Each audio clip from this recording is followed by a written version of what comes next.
কথা কবি তোর জিব্বাটা কাইটটা কুত্তা দিয়া খাওয়ামু।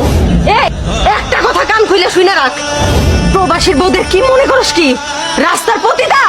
তোর ঘরে কি মা বোন নাই? নিজের বউ বউ, অন্যের বউ নষ্টা।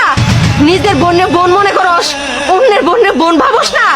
শুনে রাখ, প্রবাসীর বউরা হইছে দুনিয়ার সবচেয়ে কষ্টের বউ। প্রবাসীর বউদের জীবন হইছে সবচেয়ে একাকিত্বের জীবন। জানোস, দিন শেষে যখন খাইতে যাই স্বামীর পাশে পাই না। এই যে বাজার করার জন্য মহিলা মানুষ হয়ে প্রত্যেকটা দিন রাস্তায় এসে দাঁড়াই থাকি কয়টা বাজারের জন্য। কেউ বাজার করে না দিলে খাই, নাইলে না খায় ঘুমাই। যখন দুপুর বেলা খাইতে যাই কেউ আমার কয় না ভাত দাও পানি দাও, স্বামী তো নাই কই মুখে। দিন শেষে রাইতে যখন বিছানায় ঘুমাইতে যাই এই মাথাটা রাখার জন্য স্বামী শক্ত মস্ত বাহুটা পাই না, একা একাই ঘুমাই। আর তোদের মতো কিছু নষ্ট পুরুষরা এই প্রবাসী বউদের খারাপ বানায়। তোরা কোথায় আমাদের সাহায্য করবি সেইখানে কিনা তোরাই দুর্বলতার সুযোগ নিয়ে হাত ধইরা টানাটানি করস।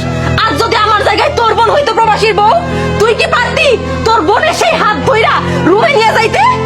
পারতি? পারতি না। ভুইলা যাস কেন? আমাদের মতো প্রবাসীর স্বামীদের টাকায় এই দেশটা চলে। ভাবি ভাবি আমার ভুল হয়ে গেছে, আমার মাফ করে দেন। আমি বুঝতে পারিনি, আমি চরম ভুল করে ফেলাচ্ছিলাম। ভাবি আমার মাফ করে দেন, আগে তো সব ধরে দেবো। তারপর আপনি এই সব তার বললেন না, আর আমরা লজ্জা দেন না, আর আমরা লজ্জা দেন না। আল্লাহ আমাকে এমন একটা জীবন কেন দিছ?